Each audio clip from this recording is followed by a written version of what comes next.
Hay mucha gratitud en nuestro corazón porque son muchas las bendiciones del Señor. Alabamos su nombre, nos alegramos en Él. Él es la razón, la única razón de nuestra alegría. Nuestro descanso, nuestro reposo está en Él. Por difícil que parezcan las situaciones de la vida, tenerlo a Él es tener todo. Te damos gracias, Señor, porque nos permites estar reunidos para degustar tu palabra, Señor. Este banquete que tú preparas para nosotros, pedimos que en tu misericordia sea digerible para nuestro entendimiento, Señor. Danos un entendimiento grande de tu palabra, de tus misterios, un corazón entendido, fe para recibir tu palabra y hacer la vida en nosotros, Señor. Un oído atento. Usa a tus siervos, Señor, el más pequeño de tus siervos. Pon tu sabiduría y tus palabras en mi boca, Señor. Usa mi voz solamente, pero háblanos tú, Señor. Glorifícate hoy, en el nombre de Jesús te lo rogamos. Amén. Abrimos nuestras Biblias en el Evangelio según San Marcos y enviamos nuestro saludo a la audiencia de Faro Estéreo en 105.9 del FM y www.radiofaro.es.tl. Agradecemos también a las emisoras amigas que nos ayudan a llevar este evangelio a otros lugares. Radio Visión Santa Catarina Mita 106.9, Radio Dios de Pacto en Jersey, Estados Unidos, Radio Visión San Pedro Sula, Honduras 101.1 y Radio Maranata en Jalapa.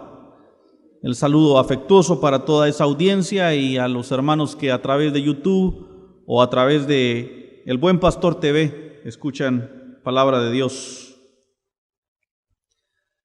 Capítulo 1 según el Evangelio de Marcos. En ocasión anterior tuvimos alguna inconveniente con la luz. Vimos los versículos 9 al 11, donde dice: aconteció en aquellos días que Jesús vino de Nazaret a Galilea y fue bautizado por Juan en el Jordán.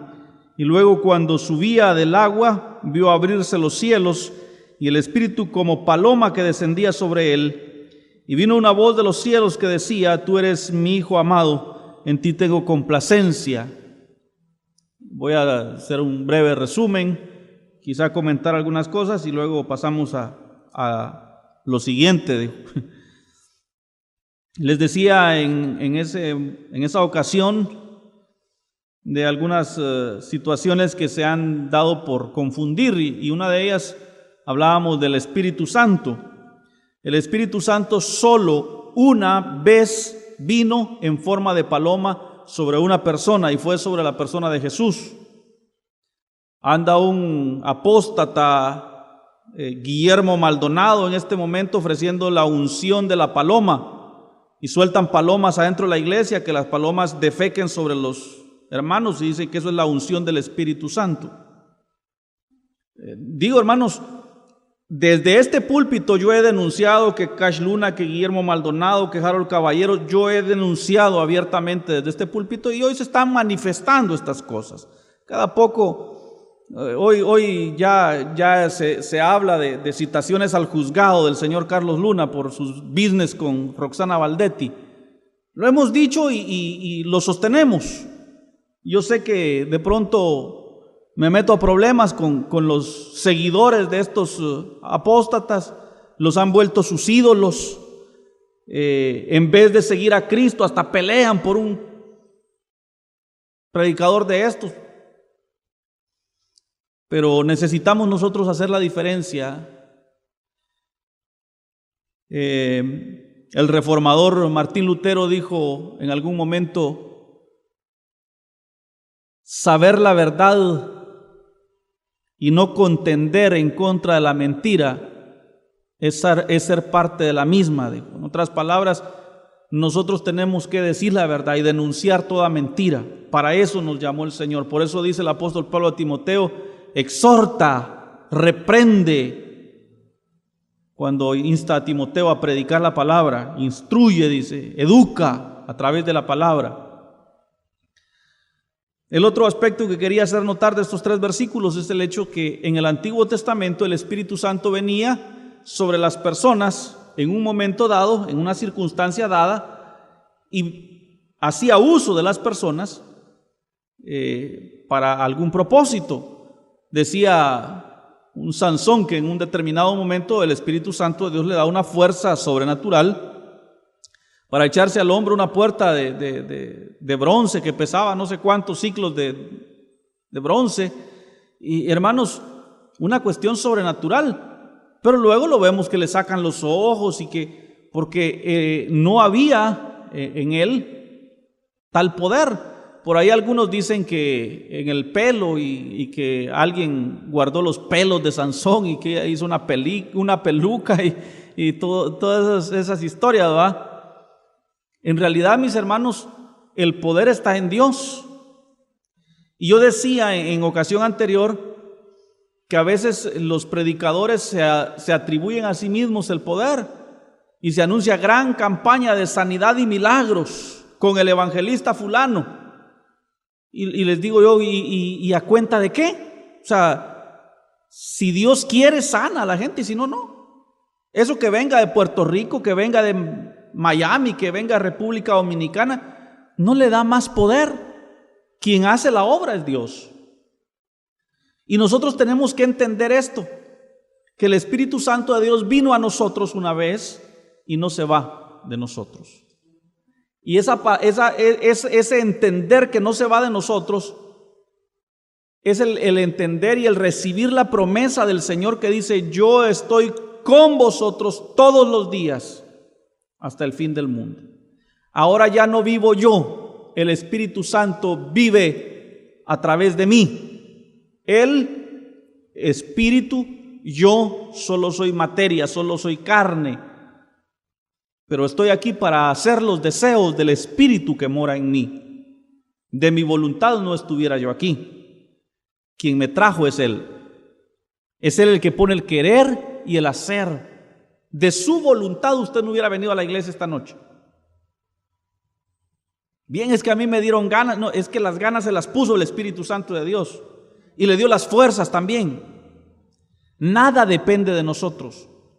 Y hemos torcido la Escritura atribuyéndole cierta autoridad al hombre. Hace unas semanas yo hablaba acerca del libre albedrío, el cual no es avalado por la Biblia en sí.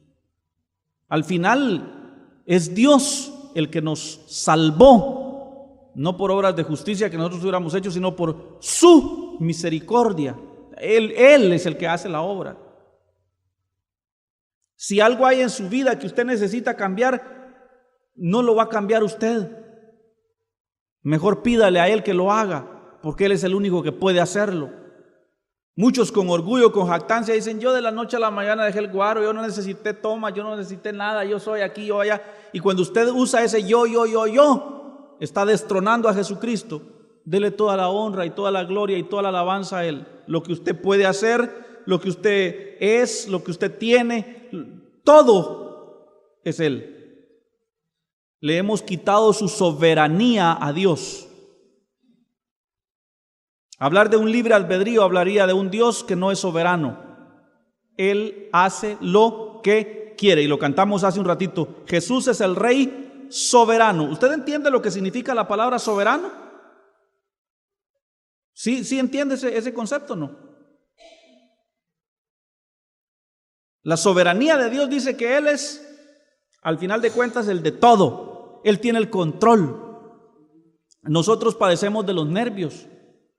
Nos enfermamos de estrés porque las cosas se nos salen de las manos, de nuestro control. Según nosotros, en nuestra idiotez, pensamos que las cosas nosotros las teníamos bajo control, pero siempre estuvieron, hoy están y siempre estarán bajo el control de Dios.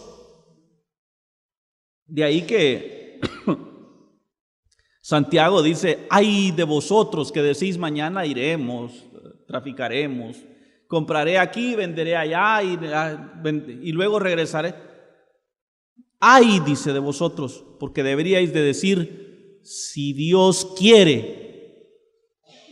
Entonces, mis hermanos, hablar de un Espíritu Santo que viene sobre Jesús es el emblema de la llegada del Espíritu Santo a la humanidad, y esto se concreta, el cumplimiento de esta promesa, allá en el libro del profeta Joel, cuando él dice: derramaré de mi espíritu sobre toda carne. Ahora no es solo sobre una persona, es sobre todos los que creen. A los que le reciben les da el poder de ser llamados hijos de Dios. Y entonces, cuando dice sobre toda carne, porque no hay acepción de personas, ni judío, ni griego, ni escita, ni mujer, ni varón, ni esclavo, ni libre, ni pobre, ni rico.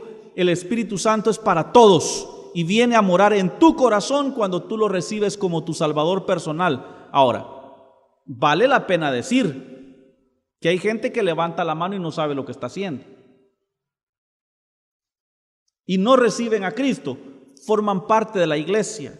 Tú puedes nacer en la iglesia, bautizarte en la iglesia, casarte en la iglesia, morirte en la iglesia, que te velen en la iglesia, pero eso no significa que seas salvo. Fuerte lo que digo, pero al final, salvo es aquel en cuyo corazón habita el Espíritu Santo de Dios.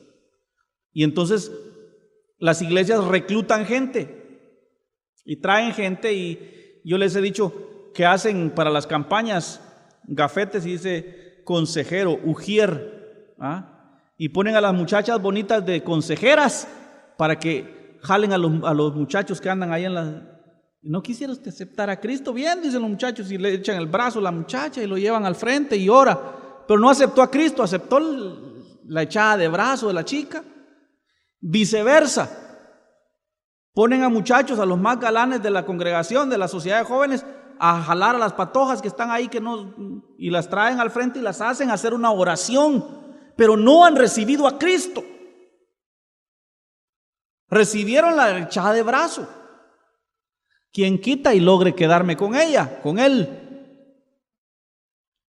Y como hay una cierta edad de desesperación, entonces las patojas y los patojos andan. Y en la iglesia no hay jóvenes, no hay señoritas, no hay caballeros jóvenes, solteros, y entonces tenemos que ver cómo reclutamos más. Pero eso no significa que sean salvos.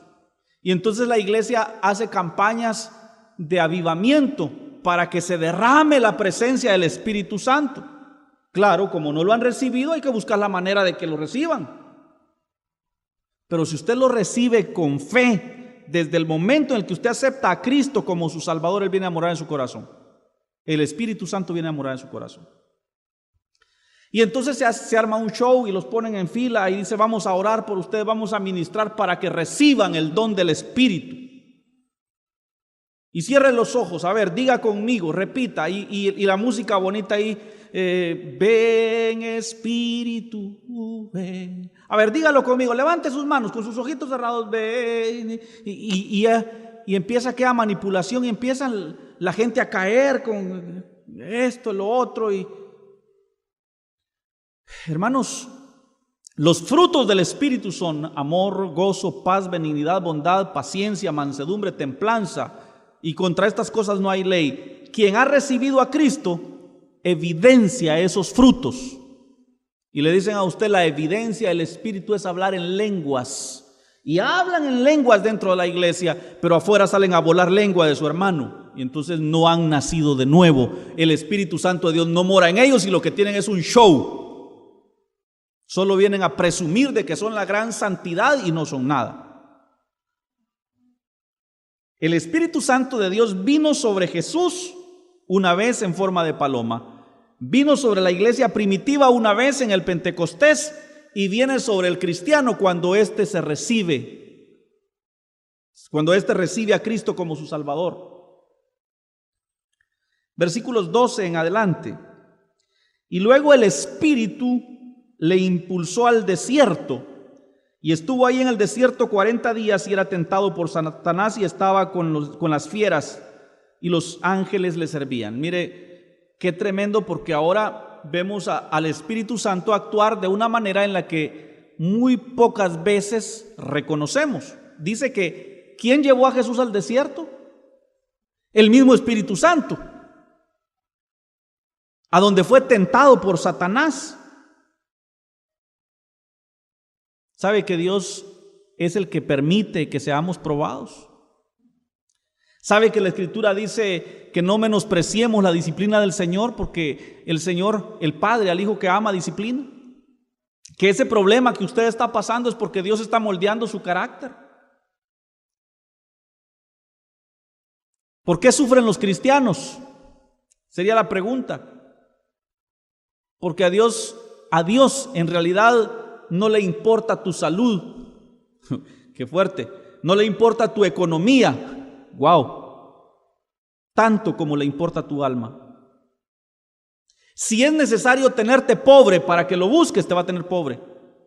Si es necesario que tenerte enfermo para que te humilles, te va a enfermar. Así funciona. Y nos han vendido un evangelio barato en el que Dios quiere que tengas mucho dinero. Amén. Todos dicen, ahí sí todos dicen. Dios quiere que estés sano y que no te enfermes. Todos dicen amén. Dios quiere que te subyugues a su señorío y seas obediente a su palabra. Ahí nadie dice amén. Hay una mosca zumba.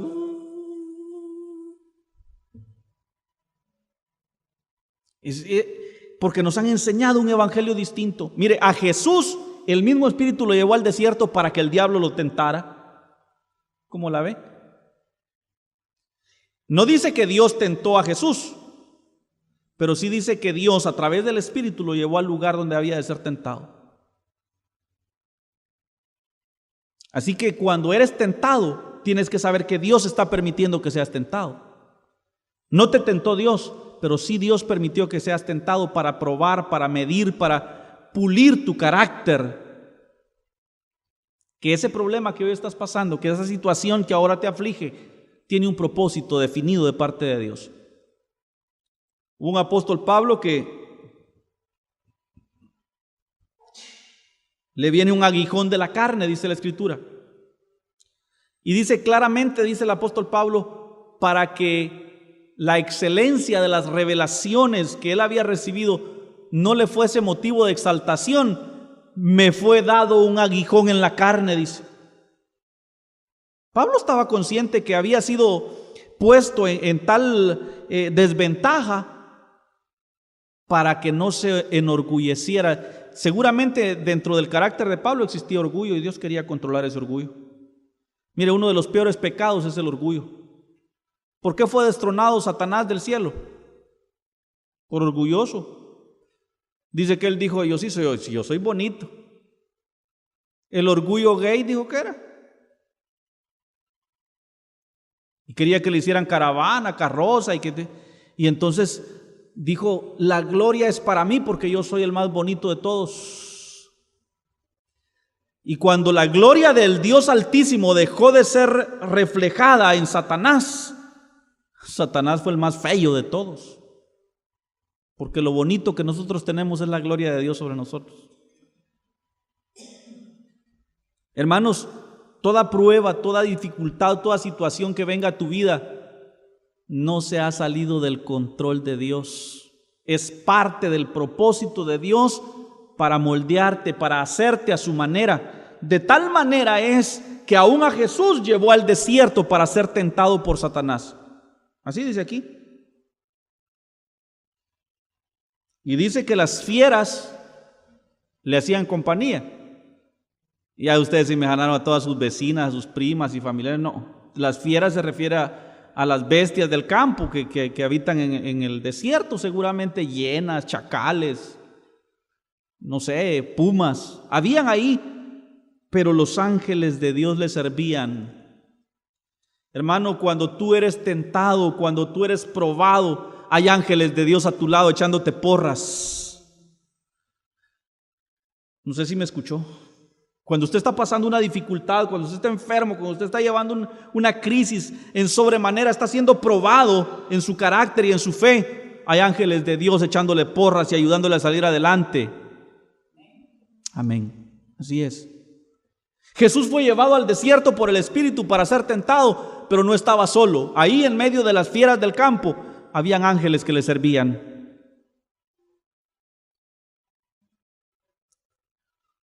Habiendo regresado Jesús del desierto, versículo 14, después que Juan fue encarcelado, Jesús vino a Galilea predicando el evangelio del reino de Dios, diciendo: el tiempo se ha cumplido y el reino de Dios se ha acercado.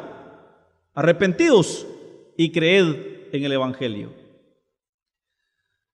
Yo tengo que hacer énfasis otra vez, hermanos, en la palabra evangelio. La palabra evangelio son buenas noticias. Nosotros predicamos buenas noticias y le decimos a la gente: acepte el evangelio. No, si usted quiere, acepta las buenas noticias, y si no, todos modos son buenas noticias. ¿Cómo la ve de ahí? El evangelio es que Cristo Jesús llevó por nosotros nuestros pecados en la cruz del Calvario. ¿Lo acepta o lo rechaza? Pero el hecho es de que ya Jesús murió. ¿A poco si usted no lo recibe, Jesús ya no muere? Por eso dice Romanos 5:8, más Dios muestra su amor para nosotros en que, siendo nosotros pecadores, Jesús murió por nosotros. Esas son buenas noticias. A usted no le mandaron no hicieron un plebiscito, una consulta popular y ¿está de acuerdo que metamos a la cárcel a Roxana Valdetti, sí o no? Y usted a votar, ¿verdad que no? Cuando usted oyó las noticias ya estaba y todo el mundo contento, agarraron a esa señora. La noticia del evangelio es esta: Cristo Jesús nos salvó en la cruz del Calvario. ¿Quiere usted formar parte del equipo de los salvos? Pase adelante, rindámosle culto a Él que nos salvó. Esas son las buenas noticias. Por eso dice Jesús en el versículo 15: el tiempo se ha cumplido y el reino de Dios se ha acercado. Entonces, lo que nos queda a nosotros no es aceptar las buenas noticias, sino arrepentirnos y creer las buenas noticias. Porque es el problema, que hay gente que no cree las buenas noticias. Y le dice: mire, si todo va a estar bien, no tenga pena, ya arreglamos todo. Ay, no creo, usted está bromeando, usted jugando conmigo está. No quiere creer las buenas noticias. Mire, el evangelio es así, tan así es que la gente no quiere creer las buenas noticias. Uno les dice: Jesús pagó en la cruz por sus pecados, y la gente dice: no puede ser, uno tiene que poner de su parte también. Su cochina parte no la meta. Ya Él lo hizo, el Señor Jesús lo hizo en la cruz del Calvario. Esa es la buena noticia, mis hermanos. El evangelio es que Jesús murió por nosotros en la cruz, que su sacrificio es perfecto, que usted no tiene nada que añadirle. Nos vendieron un evangelio en el que Jesús pagó el enganche y usted tiene que pagar los abonos con sus diezmos para ver si se salva. Este evangelio es perfecto y dice Jesús: el reino de Dios se ha acercado, el tiempo se ha cumplido. Ahora solo arrepiéntanse de estar haciendo lo malo y crean las buenas noticias. No puede ser, es que yo no creo que tan fácil. Sí, así de fácil es. Yo digo que uno tiene que poner de su parte. No, hombre, no. Usted tiene que simple y sencillamente creer las buenas noticias. Así es el evangelio. Creer las buenas noticias. Yo quisiera preguntar esta noche y que usted fuera muy honesto y respondiera con un amén, si sí o no. Pero ¿usted cree que Jesús lo hizo por usted todo en la cruz? ¿O todavía quiere ponerle otro poquito? Porque cuando usted quiere ponerle, está menospreciando el regalo de Dios. Y dice que cuando menospreciamos el sacrificio de Jesús, no queda otra cosa, sino una horrenda expectación de fuego, dice. ¿Qué más queda? Si la única manera, el único medio para ser salvos es Cristo Jesús, y no nos bastó Él, pues entonces pague usted ¿con qué? Con carne a la plancha, con carne a la parrilla. Pague usted convirtiéndose en un bistec del infierno. Porque el Señor lo hizo todo en la cruz y no hay nada más. Lo único que existe después de Jesucristo es el infierno. ¿Qué prefiere usted? ¿Se queda con las buenas noticias del Evangelio? Por eso, mis hermanos, en nuestro corazón debe haber un gozo superior y en nuestros labios una sonrisa, porque estas son buenas noticias. Yo ya soy salvo. A mí me salvaron en la cruz. Hay unos que están ahí haciendo la cachita, otros que luchando están, pero a mí me salvaron. El Cordero de Dios virtió su sangre en la cruz del Calvario y Él me salvó a mí. Bendito sea su soberano nombre, Jesús de Nazaret. A Él me debo yo. Si de mí dependiera, soy un gran cobarde. Si de los hombres dependiera, ratos que me hubieran hecho sapito sapón para el infierno, me hubieran tirado como a Jonás en el mar. Pero como no depende ni de mí ni de los hombres, depende de Cristo. Él es misericordioso y salvó al hijo de don Rufino. Y eso les duele a muchos, pero soy salvo. Gloria a su nombre. Bendito el Dios que me salvó. Hay tantos himnos que hablan de eso y los cantamos y a veces como que no los asimilamos, no los digerimos. Hay uno que dice, salvo soy, si salvo soy, si salvo soy, si salvo soy, por la sangre de Cristo mi Jesús, aleluya.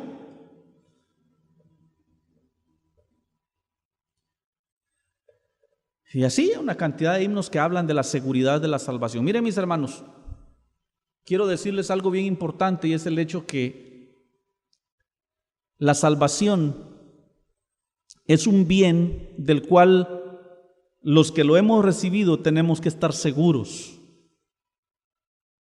Porque van a tocar a la puerta de su casa y le van a decir, somos los testigos de Jehová. Y van a empezar a sembrarle dudas. Van a venir los mormones y le van a decir que no, es que si usted no acepta a Moroni y a Joseph Smith es que si usted no guarda el día sábado, es que si usted no hace esto, es que si usted toma café, y empiezan a poner un montón de requisitos y van a sembrar duda en usted.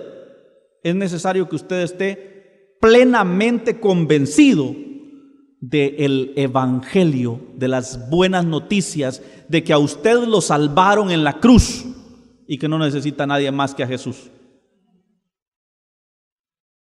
Podría desmoronarse el mundo entero, partirse el mar, derrumbarse las montañas y caer estrellas del cielo, pero la palabra de Dios permanece para siempre.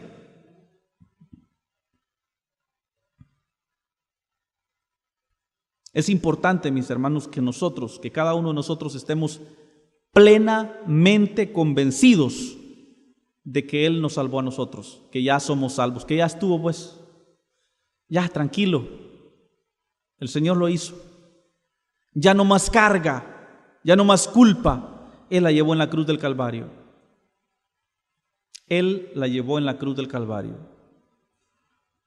Nuestro líder, nuestro supremo, nuestro pastor, nuestro rey es Cristo Jesús. Él nos salvó a nosotros.